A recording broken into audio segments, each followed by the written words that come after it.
Bem, pessoal, olha, eu aqui de volta. Eu estou aqui para um segundo momento a respeito da TNN, a terapia neurodental e neurovertebral. E só recapitulando, né, nesse primeiro módulo aí que eu fiz e foi até generoso, foi um pouco longo, mas vamos aí dar prioridade para fazer algumas aulas mais curtas, tá? A fim de que vocês também não se cansem tanto. E o objetivo aqui dessas primeiras aulas é trazer algumas informações a respeito dos fundamentos da TNN. A TNN, ela tem essa característica de ativar a autocura, ou, melhor dizendo, tem a característica de buscar a cura através da autocura. Ou seja, o que quer dizer isso? A cura através da autocura.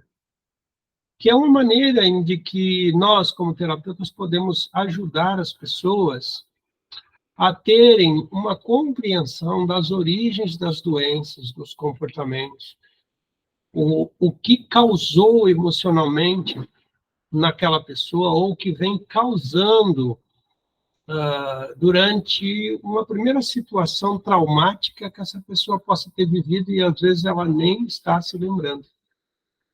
Porque isso é muito característico, eu observo isso, que quando eu faço o rastreio, e de repente a pessoa, não sei, não lembro desde quando começou, mas era desde criança, que você dá esses pareceres, assim, dessas informações, e ela não lembra de nada específico.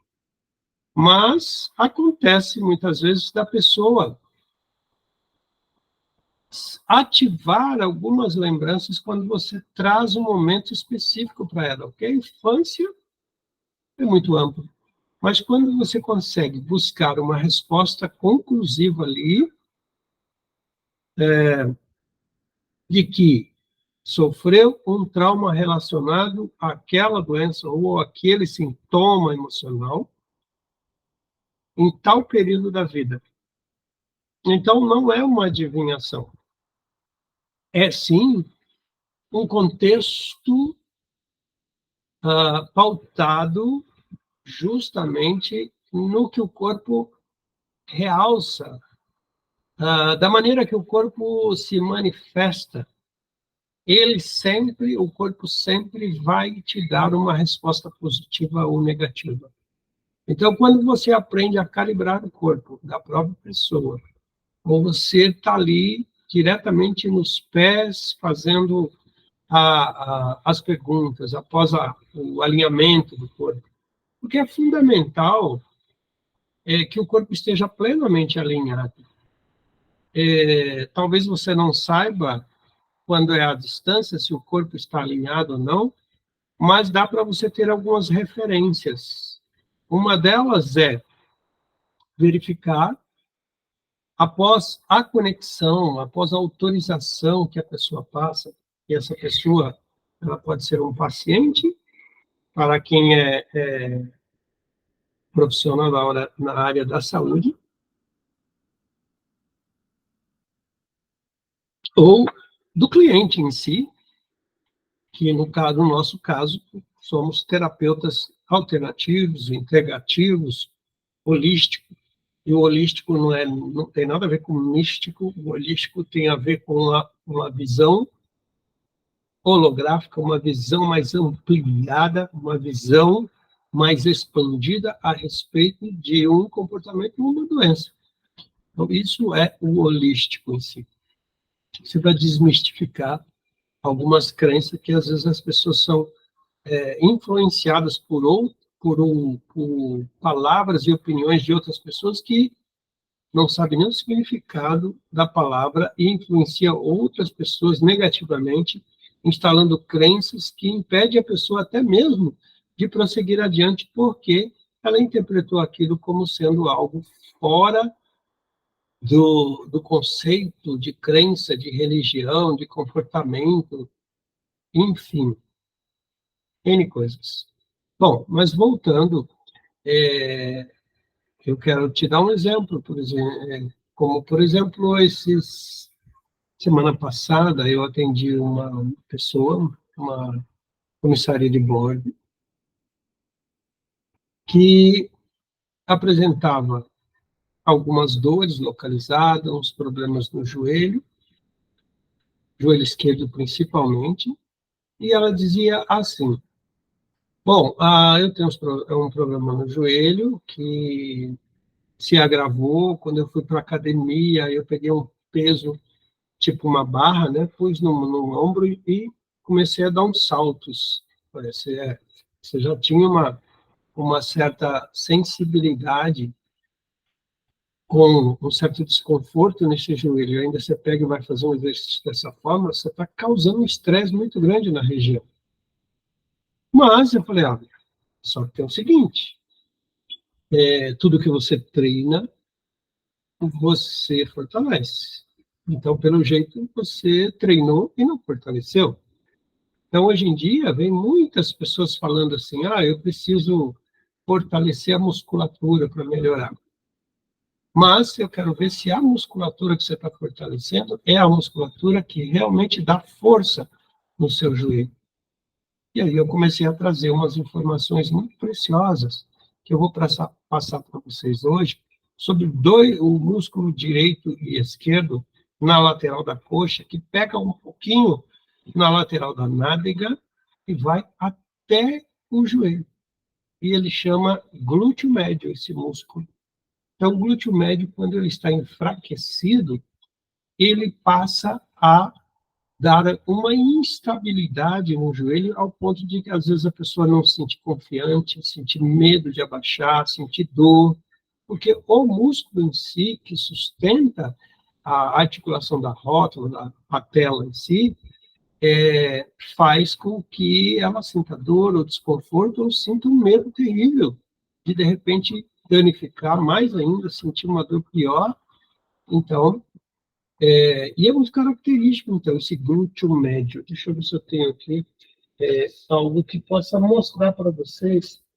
Eu uso, eu uso aqui, só mudando um pouquinho, eu uso a mesa magnética. Na mesa magnética, dá para tratar as pessoas à distância. Se você hoje ainda não conhece a mesa magnética, mas ela tem essa função. Você, de repente, vai tratar uma parte do corpo representada, né?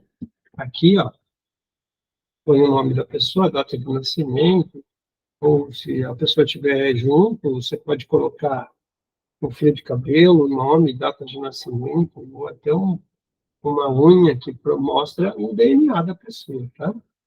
E aí você, de repente, quer tratar um ponto específico. Aí, um imãzinho no local, tá? Ou no caso, por exemplo, aqui, ele está representando o lado direito do corpo, que aí deve estar ao contrário, mas aqui, no lado direito, eu tenho o glúteo médio. Olhando aqui na parte traseira, talvez seja um pouco melhor. Aqui é o esquerdo, tá? E aqui é o direito, para mim. Então, aqui, por exemplo, o glúteo médio, ele pega dessa curvinha aqui do canto da nádega e vem descendo, descendo, descendo, e chega até o joelho. Então, por exemplo, eu vou trabalhar o glúteo médio, eu vou procurar esse glúteo médio, se é no início, se é no meio, se é na parte média, se é na parte inferior do músculo, né? Então, eu posso tratar a distância também, se for o caso, ok? Então, isso é algo que você tem como recurso se você conhece a medicina biomagnética. Aliás, eu também dou o curso dessa medicina biomagnética, e tanto presencial, como tem ele online também, tá? Tem online dentro do método MIB, e tem online, deixa eu pegar aqui uma coisa, desculpa, eu precisei pegar o carregador aqui, que meu celular está clamando por carga. Vamos lá, carga no celular. Ok. Então, vamos lá, voltando para a aula. E eu tenho aqui também, eu costumo guardar, ter uns materiais para instrução, né, das pessoas. Eu tenho um mapa todo esquelético aqui, né? Isso aqui também, se você, eu mandei encadernar, ou não, plastificar, é um mapa esquelético, é sistema ósseo esquelético, tá? Que mostra o nome dos ossos, tal, os lugares, que isso aqui é bem legal para quem quer conhecer a anatomia, dar uma olhada onde fica tal coisa. Isso é bom, tá? Então, e outra também, é bom também se você tem uma placa, tipo aqueles quadros de colocar imã, de colocar aviso, que ele é de metal, se você colocar ele preso ali naqueles quadros de metal, você pode pôr os ímãs também, que os ímãs vão ficar grudados por conta do metal que está atrás. Isso vai ajudar. E também tem, novamente, até para escutar aqui um barulhinho, o muscular. Então, o muscular, onde fica esse glúteo médio? Meu Deus do céu. Aí eu vou procurar. Aí tem aqui, tá? A letra está pequenininha, mas tem aqui o nome do... Ó, olha os nomes que apresentam aqui. Tensor fasciolata, que é o que ele é na lateral, quase lá em cima na ponta do osso do quadril. Tem o ilíaco, iliopsoas, tem o extensor do pé, dos dedos, extensor dos dedos. Aqui eu já estou indo para o lado da mão, deixa eu ir para o lado da coxa em si, da perna.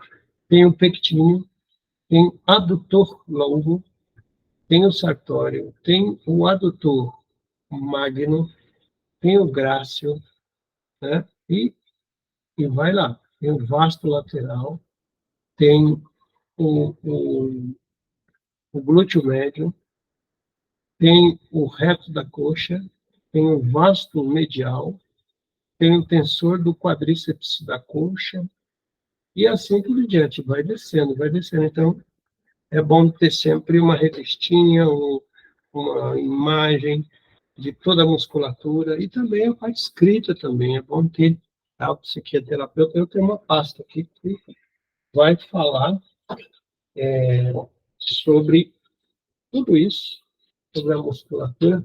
Deixa eu pegar aqui, vamos ver se eu acho fácil, aí eu mostro para vocês que eu gosto de... Tá aqui, ó. Olha aqui, ó. Todo escrito aqui, ó. Todos os músculos, a sequência e a função de cada músculo, né? Isso aqui a gente pega pela internet mesmo. Isso aqui acho que nem faz parte do, obviamente, do curso TNN, né? Mas eu gosto de ter para poder,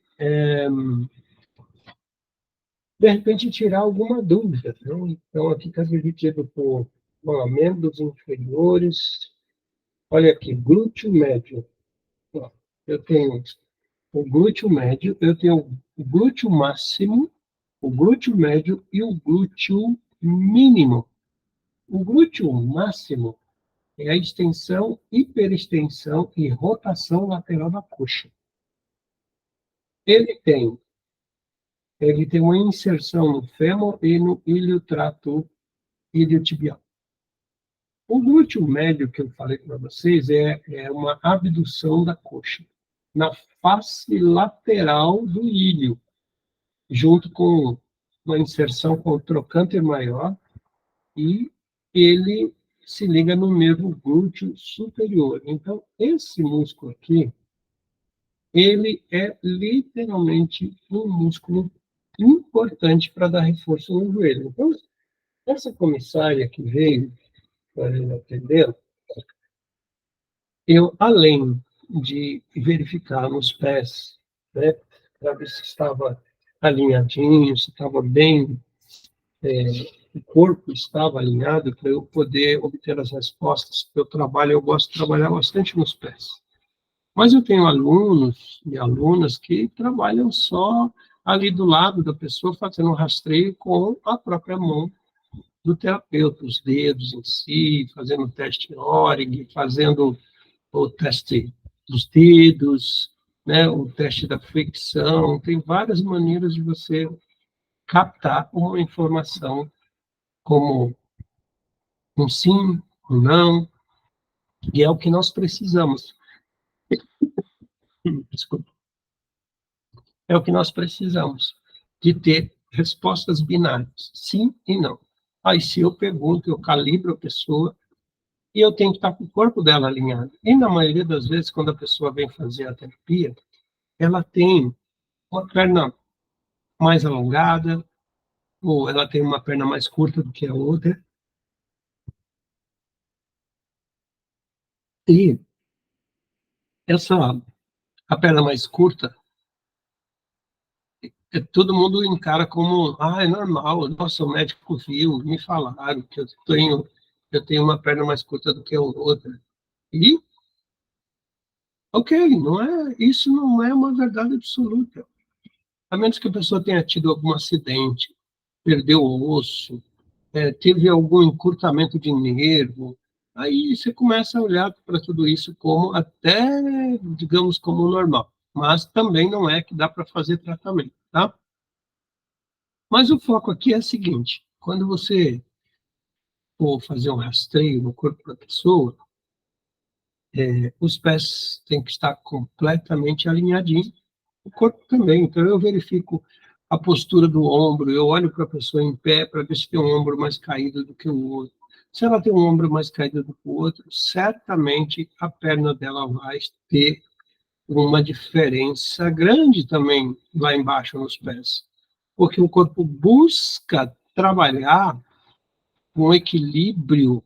Por exemplo, o nosso cérebro direito, do lado direito, ele trabalha em X no controle. Então, o lado direito do meu cérebro controla toda a movimentação do lado esquerdo do meu corpo, e vice-versa, o esquerdo controla todo o direito. Então, se de repente eu tenho um ombro caído aqui, provavelmente o meu quadril do lado oposto vai estar mais alto do que o do esquerdo, do lado do ombro, né? Então, eu vou verificando isso, eu vou dando uma olhada para ver o que está acontecendo.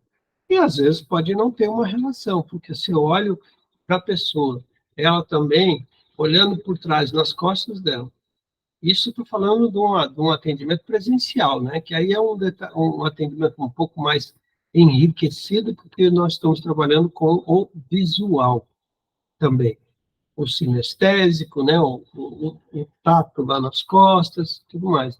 Dá para perceber, de repente, se uma escápula está mais ressaltada do que a outra, dá para observar se ela está mais saliente, digamos assim, se ela tem uma musculatura mais rígida e outra não, lá nas costas, na região costal, na região dorsal. Então, tudo isso é importante a gente enriquecer esses detalhes na hora do atendimento. Bom, e voltando aí para o atendimento da comissária, na hora de fazer o teste ali, eu, como havia dito, falei, se você treina, você tem que fortalecer. Por que que o joelho continua doendo? Porque talvez como eu andei muito de patins quando era garota, e ela está atualmente com 42 anos. Quando era garota, andei muito de patins, devo ter forçado demais, e situações com queda, e isso e aquilo. Eu falei, olha, se você treinou bastante com patins, as suas pernas, seu joelho devia estar muito forte, seu tornozelo, seu pé, por que está mais fraco? Por que está dolorido? Então, não é o treino tem que fortalecer. Então, o problema não é a quantidade que você usou o patins, o problema está dentro de algum tipo de sentimento, de comportamento que você adquiriu andando de patins, ou que se veio a até ressentir para você fazer uma comparação, que foi o patim, mas você viveu em algum momento, enquanto andava de patins, ou antes de andar de patins, você já tinha adquirido um sintoma emocional por conta de um outro fato que te perturbou, que te deixou incomodado, que você não conseguiu resolver no momento presente. E isso se estendeu para o seu futuro. E foi assim. Então, falei, deixa eu calibrar tudo aqui, eu calibrei, é o que eu vou ensinar para você que vai fazer curso presencial ou até mesmo online, que eu já estou preparando. Isso aqui já vai fazer parte de uma aula do online, tá? Do TNN, Terapia Neurodental e Neurovertebral. Então, só para completar e já encerrar esse vídeo,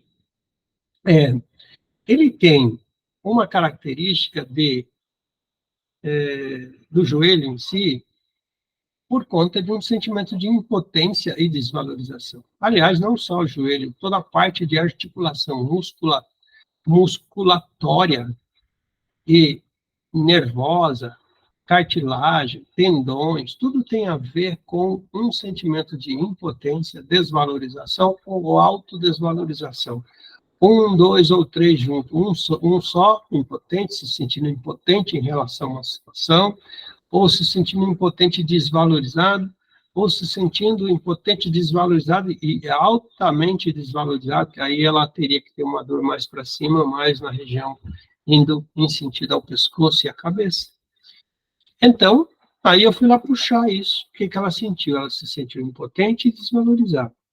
Quando? Aos 12 anos de idade. E aí ela trouxe uma informação preciosa. Com 12 anos, eu estava no colégio, e naquela época eu passava por bullying, que hoje é bullying, naquela época não tinha esse nome, né? Não tinha, digamos, há 30 anos atrás, não tinha esse nome de bullying, agora tem. Então, como ela é morena, chamavam ela de vidro fumê, chamavam ela de café e outros nomes bem considerados hoje como racistas, né? Mas naquela época eles faziam essa chacota com ela, ela ficava perturbada e não gostava, ela não queria nem ir na escola. E o não querer ir na escola ou não querer se dobrar ou ser mais flexível diante de uma piadinha de mau gosto, ou seja, e aí eu fiz até uma pergunta para ela, como é você, a sua relação com o café, a bebida em si? Ela falou assim, eu evito, eu não tomo. Falei, então, olha só, é algo que você deixou de tomar por conta de uma situação lá atrás. E tudo isso foi a origem da dor no joelho.